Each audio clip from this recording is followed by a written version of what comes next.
Bonsoir à toutes et à tous, je suis ravi de vous retrouver pour cette édition. Nous sommes le mercredi 22 février et voici les titres qui seront développés dans ce journal. Où en est-on des négociations avec l'Union européenne? Des négociations qui ont débuté il y a 8 ans. Eh bien, pour répondre à cette question, nous serons avec le haut-commissaire aux affaires européennes, Isabelle Costa.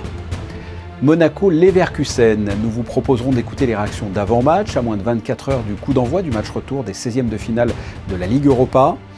Une exposition photo du célèbre reporter de guerre Nick Danziger est organisée dans les locaux de la Croix-Rouge et consacrée à la situation des personnes âgées en Arménie. Nous célébrons aujourd'hui la journée mondiale du scoutisme, focus sur les guides et scouts de Monaco avec notre invitée Marie-Hélène Gamba. Et nous vous proposerons pour finir de découvrir la profession de conseil en images. Une agence conseil a ouvert récemment dans le centre commercial de Fontvieille. Vous le verrez, ça va au-delà du relooking.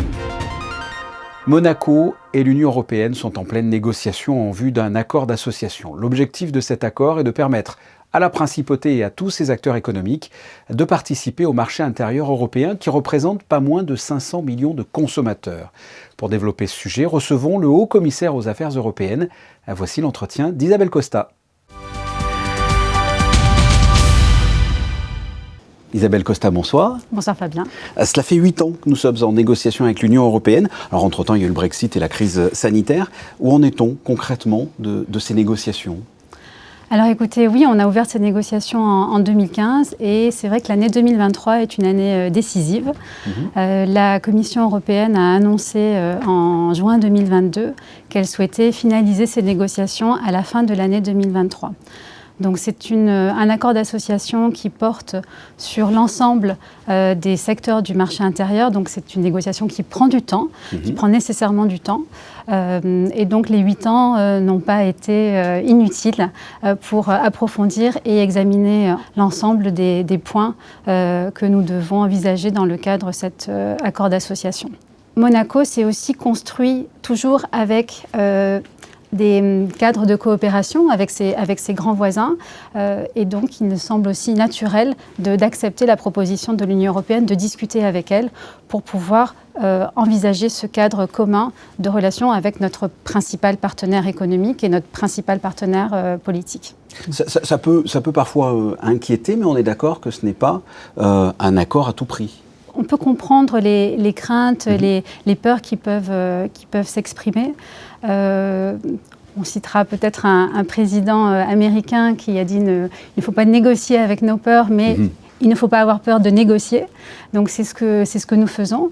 L'Union européenne a souhaité conclure un accord avec Andorre, Monaco et Saint-Marin, puisque avec ces 3 pays de petite dimension territoriale, il n'y avait pas de cadre stable, politique, économique et juridique commun avec ces 3 petits pays qui sont pourtant totalement insérés dans le territoire européen.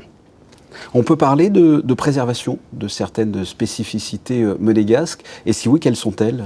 Il y a bien sûr le logement, la priorité nationale et puis le régime d'autorisation pour l'installation des personnes physiques et des opérateurs économiques. Puisque la sécurité est un point important de l'attractivité de Monaco et donc nous souhaitons à tout prix le défendre et donc pouvoir développer un cadre économique de confiance avec des gens de confiance. On essaye de s'assurer de leur bonne moralité. Et d'ailleurs, c'est un point qui a été souligné et qui a été salué par différentes organisations internationales et notamment dernièrement Moneval. Alors aboutir à des accords de négociation, ça a des intérêts. Quels seraient les points positifs pour Monaco d'aboutir à cet accord ? L'Union européenne est une construction juridique. Elle s'est imposée, elle a imposé ses normes aussi dans l'ensemble des activités économiques, que ce soit le transport, l'environnement. De plus en plus, on se trouve parfois en difficulté parce que nos conventions bilatérales aussi avec la France ne suffisent pas pour pouvoir exporter nos services et nos marchandises aussi avec l'Union européenne. Alors le ministre d'État a annoncé que le gouvernement a fait conduire une étude prospective dans le cas d'un non-accord. Pouvez-vous nous en dire plus ? L'objectif est d'évaluer les conséquences d'un non-accord. Quelle serait la situation de Monaco dans le cadre d'un non-accord ? Donc, sur le plan économique, sur le plan juridique aussi. On voit de plus en plus qu'il y a des complications avec la numérisation de l'économie. On n'a pas accès aux bonnes bases de données, on ne peut pas échanger nos données, on a besoin d'une reconnaissance du niveau de protection adéquat des données personnelles. Enfin, tout un ensemble de normes qui a été fixé par l'Union européenne et donc nous avons besoin de ce cadre-là. Il faut envisager les difficultés qui seraient celles de la Principauté de Monaco à 10-20 ans en l'absence d'un accord d'association. Et quelles seraient justement ces contraintes ou quelles seraient les conséquences d'un accord? Alors, c'est tout l'objet de l'étude. On n'a pas encore le résultat de cette étude. Alors, le résultat de l'étude sera... Ce que ça pourrait on a déjà des idées, des entretiens ont commencé à être menés et les résultats de l'étude seront connus à la fin du mois de mai. Quelles sont les relations avec le Conseil national concernant cet accord de négociation? Depuis l'ouverture des négociations, le Conseil national est tenu vraiment très régulièrement informé de l'avancée des négociations. Et donc là, avec la nouvelle Assemblée, elle continuera évidemment d'être informée étroitement. À deux niveaux. Donc il y a un comité restreint qui est organisé avec un certain nombre d'élus, où le niveau d'information est assez important et l'équipe de négociation du gouvernement rencontre donc ce comité restreint entre chaque session de négociation. Et donc nous informons le Conseil national de l'état des discussions précédentes et de l'ordre du jour de la session suivante. Et puis ensuite, il y a aussi des sessions d'information un peu plus générales avec l'ensemble des élus. Et la France dans tout ça, parce qu'il y a des conventions bilatérales avec la France, on a besoin de l'accord de la France ou pas? Et qu'est-ce qu'en pense la France de ces accords? C'est vrai que depuis un peu plus de 150 ans, notre système conventionnel et nos rapports d'amitié et de coopération avec la France ont maintenu, organisé la prospérité de Monaco. Aujourd'hui, les relations bilatérales sont essentiellement basées sur un système de convention qui date des années 60. Mais la France aujourd'hui n'est plus la France du général de Gaulle. Et la France a transféré une partie de ses compétences à l'Union européenne. Et donc, elle n'est plus en capacité de pouvoir régler nos problèmes ou régler nos relations commerciales, par exemple en matière de transport ou d'autres questions importantes, questions de vie de tous les jours. C'est pour ça qu'elle nous accompagne aussi dans ce processus avec l'Union européenne. Nous avons fait tout ce travail d'examen des conventions bilatérales pour examiner celles qui sont encore tout à fait pertinentes et qui doivent être maintenues dans le cadre de l'accord d'association, celles qui sont peut-être frappées un peu d'obsolescence et qui doivent évoluer. Et nous avons aussi entrepris une réflexion pour conclure de nouvelles conventions bilatérales, notamment, par exemple, pour reprendre le droit français, pour s'économiser un petit peu de reprise de l'acquis européen qui peut être volumineux dans certains domaines très spécifiques. Nous avons des réunions très très régulières avec les autorités françaises, au niveau des différents ministres, au niveau des ambassades, des représentations permanentes aussi à Bruxelles et des niveaux techniques aussi avec un dialogue interministériel pour examiner l'ensemble de ces conventions bilatérales. Isabelle Costa, merci et bonne fête, puisque nous célébrons la Saint-Isabelle aujourd'hui. Merci beaucoup. Et sachez qu'Isabelle Costa accompagnera le ministre d'État la semaine prochaine en Andorre à l'invitation du chef du gouvernement andorran. Et parmi les dossiers qui seront abordés, les relations bilatérales et les négociations européennes. 3-2 en faveur de Monaco. Voici le score du match aller lorsque la SMFC s'est déplacée à Leverkusen la semaine dernière. Eh bien, le match retour de ces 16e de finale de la Ligue Europa se déroulera ce jeudi au Stade Louis II à 18h45. Une conférence de presse a été organisée cet après-midi. Voici quelques extraits concernant les enjeux de la rencontre. Je pense que ce qu'il faudra faire, c'est ce qu'on fait depuis pas mal de semaines maintenant, c'est-à-dire jouer notre football tout simplement, presser comme on sait le faire et ne pas se prendre la tête. Et ce qu'il ne faut pas faire, je dirais, c'est de trop laisser place au doute, mais bon. J'ai envie de dire que si on fait bien notre travail, il n'y aura pas de doute qui sera installé. On doit jouer pour gagner ce match quand tu calcules trop, tu arrêtes de jouer.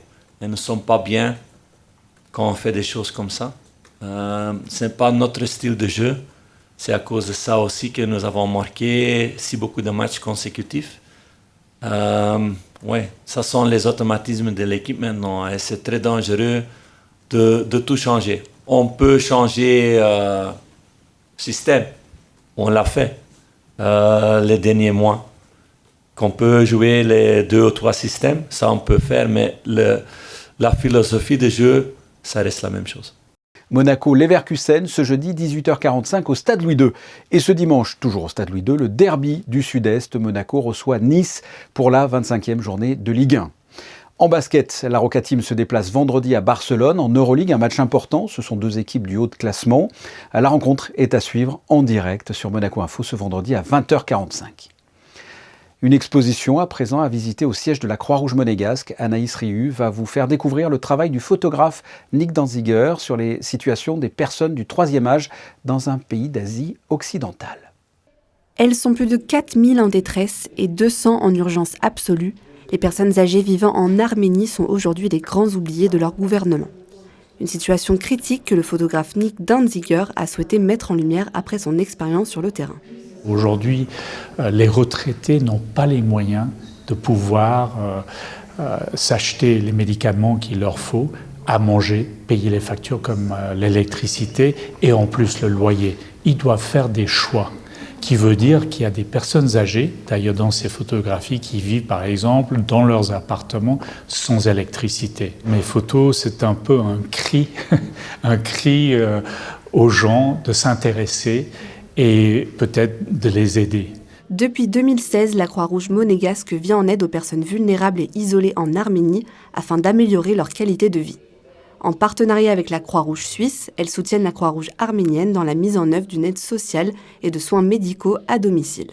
J'y vais presque chaque année et je crois que j'ai vu une énorme évolution entre les personnes que j'ai visitées la première fois que j'ai été en 2016, où là le service de soins à domicile était vraiment à ses prémices, à ses ébauches. Donc là, on était dans des situations vraiment de grande vulnérabilité avec des personnes qui n'avaient pas de visite, qui n'avaient pas de soins, qui restaient chez elles pendant des heures sans contact, je pourrais dire. Et puis maintenant, quand j'y retourne, en voyant tout ce qui a été mis en place, on retrouve le sourire, en tout cas des personnes âgées, et ça c'est vraiment très très positif. Pour sa nouvelle édition, le salon organisé par l'Association internationale des arts plastiques de Monaco, en partenariat avec l'UNESCO, a sélectionné des artistes venant du pays en question.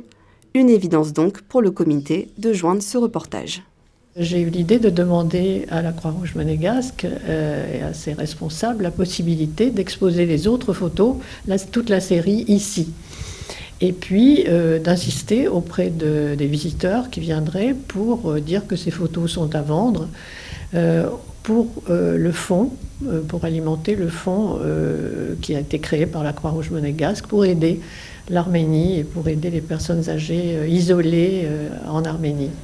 L'exposition est à retrouver gratuitement au siège de la Croix-Rouge monégasque jusqu'au 24 février prochain. En marge de cette exposition, le Comité national monégasque de l'Association internationale des arts plastiques vous invite à découvrir les œuvres de 6 jeunes artistes arméniennes dans la salle d'exposition du quai Antoine Ier jusqu'à vendredi.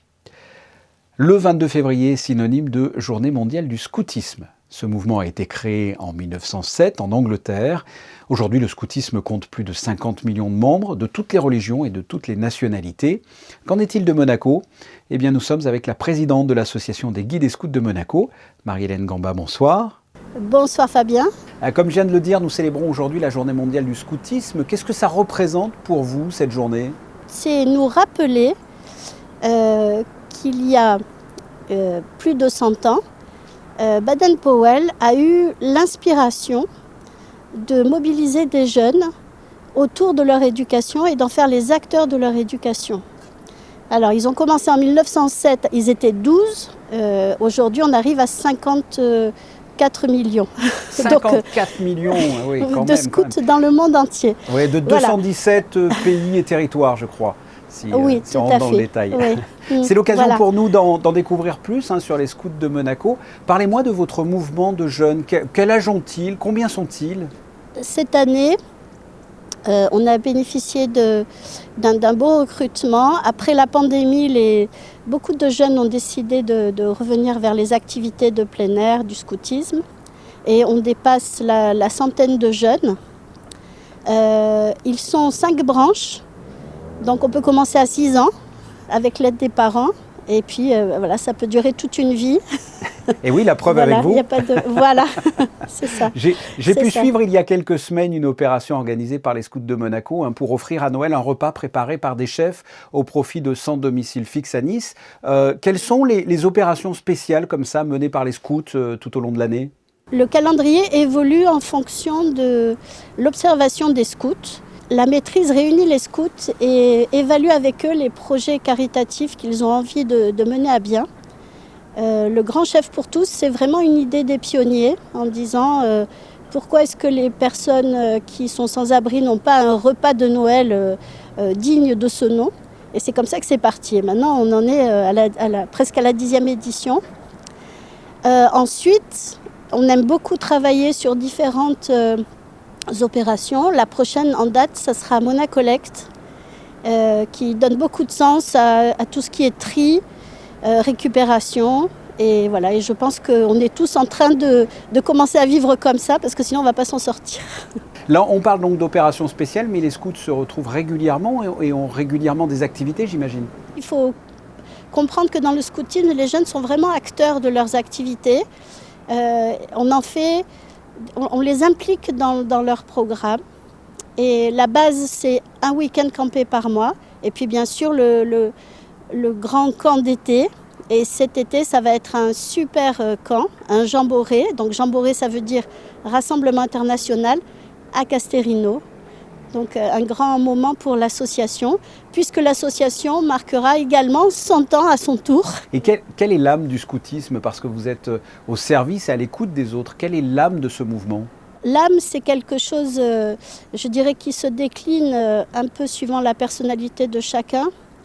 Mais les bases, c'est toujours les mêmes. C'est-à-dire qu'on apprend à vivre avec les autres, avec le soutien des adultes. On apprend à vivre dans la nature. On apprend également à progresser personnellement. Tout ça fait que, guidés par la loi et la promesse, on devient des citoyens du monde engagés dans la communauté.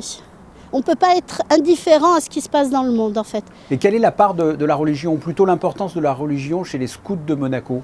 À Monaco, elle revêt une importance toute particulière, puisque la religion catholique est religion d'État. Nous accueillons tous les jeunes, quelle que soit leur religion, et nous les accompagnons dans un chemin spirituel intérieur, de façon à ce que peut-être un jour ils arrivent à devenir des catholiques, à se baptiser. On a des jeunes qui ne sont pas baptisés et qui parfois font le vœu, une fois qu'ils ont rencontré le scoutisme à Monaco, de se faire baptiser. Je le rappelle, ce mercredi, donc, nous célébrons la journée mondiale du scoutisme. Marie-Hélène Gamba, merci. Merci Fabien. Direction le centre commercial de Fontvieille où s'est développée une nouvelle agence spécialisée dans le conseil en images. Alors en quoi consiste cette activité récente? Pourquoi est-ce si tendance aujourd'hui? Élément de réponse avec Vanessa Dessy sur des images de Marie-Ève Béé. L'activité est plutôt tendance. L'agence de conseil en images aide les clients à développer une image plus positive. Le but étant de fournir des conseils pratiques et des stratégies personnalisées sur la façon d'améliorer sa présentation. Mais le concept n'a rien à voir avec du relooking. Le relooking, c'est un changement bref. C'est une mise en lumière qui est temporaire et qui ne prend pas en compte la personnalité. Alors que le conseil en images, c'est plus ciblé sur la personnalité, sur le bien-être, pour gagner en confiance et se révéler. Il y a un côté psychologique parce qu'on a tendance à avoir des croyances limitantes, d'avoir une image beaucoup plus dure avec soi-même, alors que le but est juste de mettre en lumière ses atouts et de camoufler ses complexes. L'agence de conseil en images repose sur plusieurs facteurs. Cette dernière est capable de proposer des services qui répondent aux attentes des clients.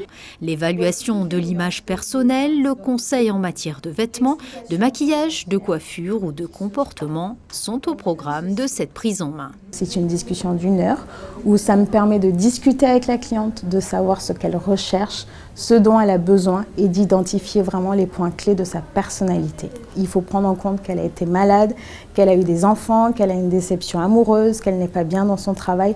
Identifier vraiment le problème. Une fois que c'est identifié, on passe par la phase de la colorimétrie. La colorimétrie qui justement a pour but de faire découvrir à la cliente la palette magique, c'est-à-dire celle qui va pouvoir révéler sa personnalité et mettre en lumière son visage. La deuxième partie, c'est l'étude morphologie, c'est-à-dire qu'il faut prendre en compte qu'on a 8 têtes sur notre corps, de la tête aux pieds. Donc ça veut dire que s'il y a des complexes, c'est qu'il y a des parties qui sont en déséquilibre. Une fois qu'on a déterminé la morphologie, on détermine le style vestimentaire. C'est-à-dire une personne peut avoir un style actuel, sophistiqué, femme-enfant. Voilà, il y en a plusieurs, donc il faut l'identifier. Une fois que c'est identifié, on fait un accompagnement shopping. Subtil Monaco, c'est aussi l'organisation d'intérieur, une prestation qui va bien au-delà d'un simple rangement de maison. Désencombrer son habitat, c'est vraisemblablement un changement de vie. Un point sur la météo avec Frédéric Hélion avant de refermer ce journal. Bonsoir Frédéric. Avez-vous de bonnes nouvelles à nous annoncer pour demain ? Bonsoir Fabien, non, malheureusement pas d'amélioration de prévu, un temps couvert avec beaucoup de nuages dans le ciel. Le soleil fera de brèves apparitions, côté thermomètre il fera 8 degrés le matin et 12 l'après-midi. Jeudi 23 février ce sera à la Saint-Lazare. Merci Frédéric. Ce jeudi soir, nous en avons parlé, Monaco reçoit le club allemand de Leverkusen en 16e de finale de la Ligue Europa. Eh bien, les photos du jour sont issues de nos archives en 2017, lorsque l'ASM-FC recevait Manchester City en 8e de finale de la Ligue des Champions. Ce sont des photos de Manuel Vitali. Et pour la petite histoire, l'ASM-FC l'avait emporté pour aller jusqu'en demi-finale. C'est la fin de ce journal. Vous retrouverez demain Émilie Rousseau pour une nouvelle édition. Passez une excellente soirée. Portez-vous bien. Au revoir.